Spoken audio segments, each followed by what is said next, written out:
With the Hush Money scandal investigation nearly completed by WWE and more, this is Wrestling Hub. My name is John, and you're watching the Wrestling Report for August 16th.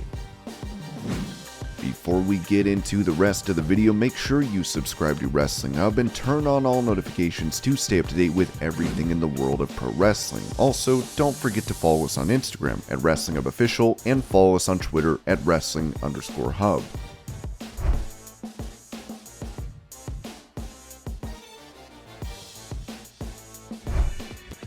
While he previously said he would retire from in-ring competition following his time with NXT, Tommaso Ciampa is wrestling on Raw, recently challenging for the US title. Talking about what changed for him to make the move to the main roster, he told Ryan Satin Out of Character so much, it would be hard to put it on one thing. Number one, 300 days doesn't exist anymore, so that was big. That was something just kind of recently became a shift. I mean, prior to the pandemic it slowed, and then now it's just a whole new game. The pandemic itself, the neck surgery, and how it all went down.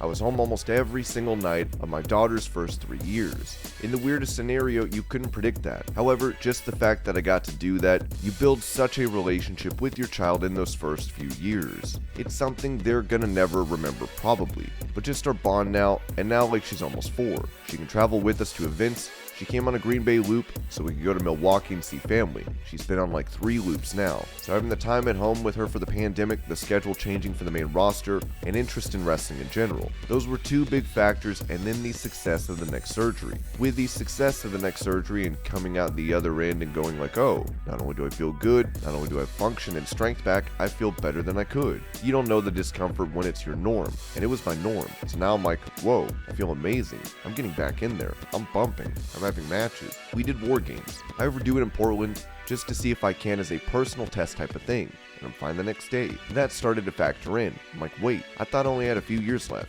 but I might have 10 or 20. So once you start opening that up and you don't put an expiration date on your career, it was like, okay, what do I want to accomplish? Because I felt like when I won the NXT title, that was it for me. I've hit my pinnacle. I have this crappy neck. I'm probably in my twilight.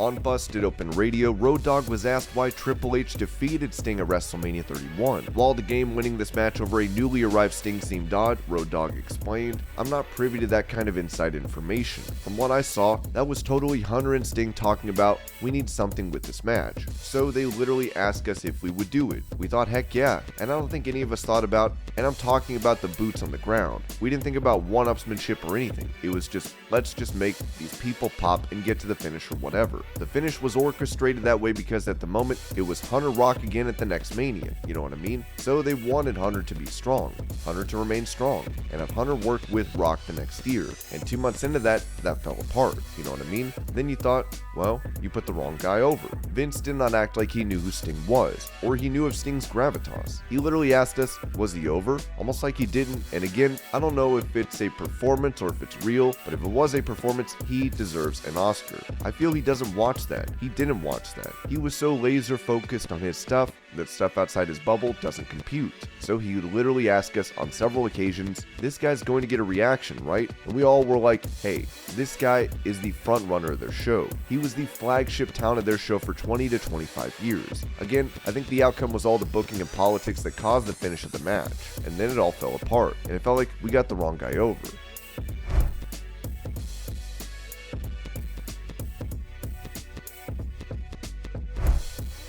Speaking of the new head of WWE Creative, Triple H recently spoke during the company's second quarter earnings call where he noted his focus, saying the opportunity in front of us is massive, and as a great man once told me, first stay on the job thinking. And that's what we're doing here. First stay on the job thinking. For me, I've been doing this for a long time. From behind the scenes in creative, from really almost the very beginning of my career here with WWE. I'm approaching it from a first day, what is working, what isn't working. From the overall picture, all the way down to the smallest of details and really trying to create from there. It all comes down to the same thing that it's come down to since the beginning, creating iconic characters, putting them in amazing storylines and fantastic storylines, and whatever works for those characters the best, and then running with it and watching how fans react to that along the way. I think the opportunity is massive. It's an opportunity for us to not only engage with these stars we have for our fans, but to create new stars as well, and create the platform and opportunity for them to become bigger than anything we've seen prior to it.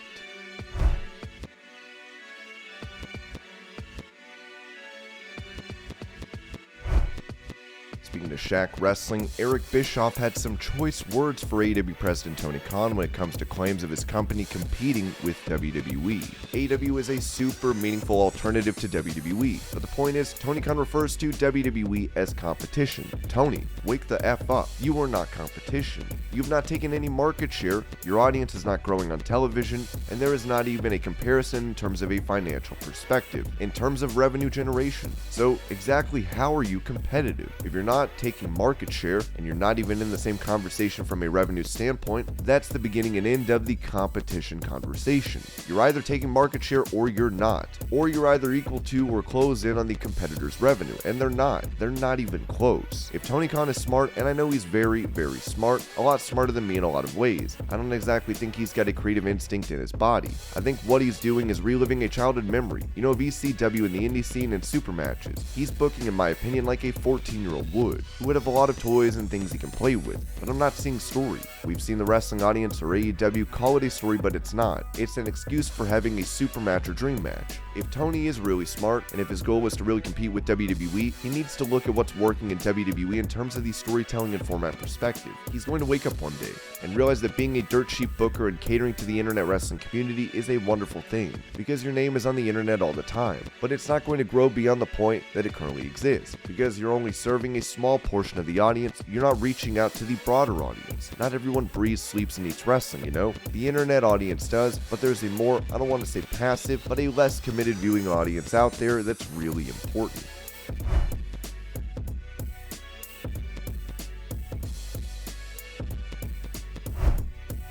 For a Q&A session on Patreon, former WWE writer Vince Russo was asked to elaborate on his belief that Vince McMahon is not actually retired, as he said, "I will never believe that Vince McMahon is retired. I don't care what you tell me." He's doing what? Vince McMahon is no longer involved in WWE, no longer involved in the day-to-day. He is retired, and he is doing what? What does Vince McMahon's day look like? The reason why I feel so strongly about this is I've worked with the man. I know his work ethic. I know he has nothing else in his life but wrestling. Unless you've experienced him and worked with him and know him, you may just believe it. Those of us that know him and work for him do not believe it. I do believe that WWE would need some type of smokescreen to make people believe Vince is really retired, and a real simple smokescreen is for Triple H to bring back a multitude of his NXT talent, and that's what he's done. He's brought back several NXT talent that were released. Is that a smokescreen?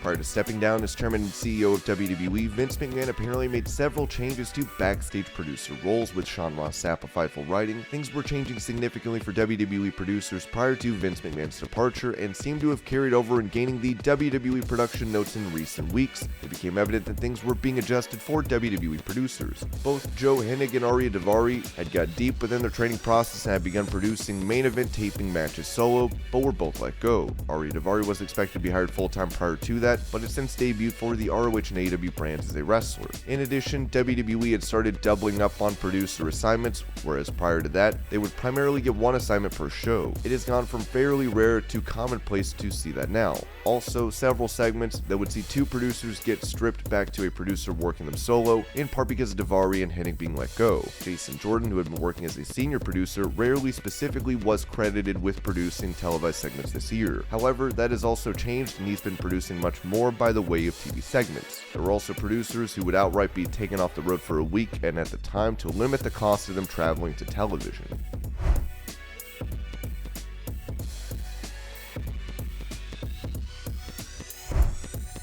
WWE Hall of Famer Trish Stratus recently took to Twitter to announce that she is returning to action for live events this weekend. While many fans are excited to see her back in action, the superstar is looking to get her hands on Trish, as Bayley reacted, writing, "This should say Bayley to return to live events this weekend. Come see Dakota Kai, Io Sky, and I Save the Show."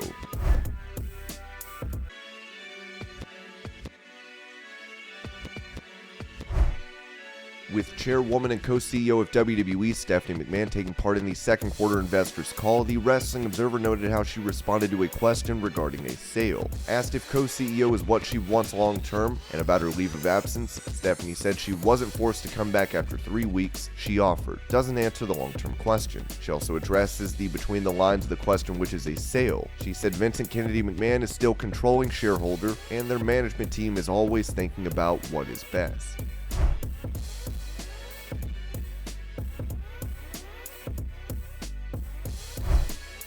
In the latest SEC filing for WWE, the company mentioned the retirement of Vince McMahon and how this could negatively impact creating storylines and characters. The resignation of Vincent Kennedy McMahon could adversely affect our ability to create popular characters and create storylines, or could otherwise adversely affect our operating results. Until he resigned from all positions held with the company on July 22, 2022, in addition to serving as chairman of our board of directors and chief executive officer, Mr. McMahon led the creative team that develops these storylines and the characters for our programming, including our television, WWE Network, and other programming and live events. On July 22nd, the board appointed Stephanie McMahon, at that time chief brand officer, interim chief executive officer, interim chairwoman, and director of the company, and Nick Khan, at that time president, chief revenue officer, and a director of the company, to serve as the company's co-chief executive officers. The board has also appointed Stephanie McMahon to serve as the company's chairwoman. Furthermore, in the wake of Mr. McMahon's departure, our creative effort will be led by Paul Levesque, the company's executive vice president, talent relations, and creative, and Miss McMahon's husband, who has decades of experience in our company and has been an important player in all aspects of our creative process, including television, talent, and live events. Although Mr. Levesque has extensive practical experience with many of our revenue streams and with Miss McMahon has been critically involved in our business transformation over the past several years, as well as our continuing brand development, these collective changes at the top of our organization are extensive.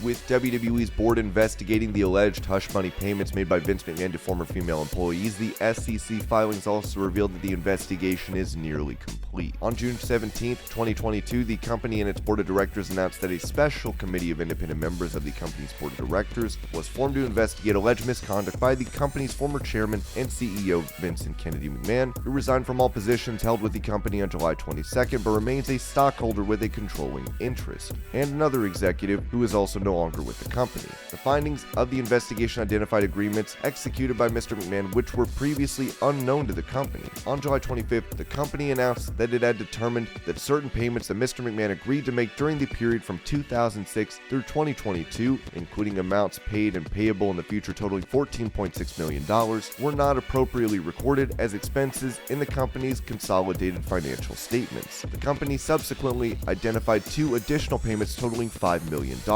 unrelated to the alleged misconduct by Mr. McMahon that led to the special committee investigation that Mr. McMahon made in 2007 and 2009 that were not appropriately recorded as expenses in the company's consolidated financial statements. Together, these unrecorded expenses total $19.6 million. The company has evaluated the unrecorded expenses and has determined that such amounts should have been recorded as expenses in each of the periods in which they became probable and estimable. All payments underlying the unrecorded expenses were or will be paid by Mr. McMahon personally. The special committee investigation is substantially complete. And this was your Pro Wrestling News Update. I hope you're all having a great day. Thank you so much for watching, and I'll see you later.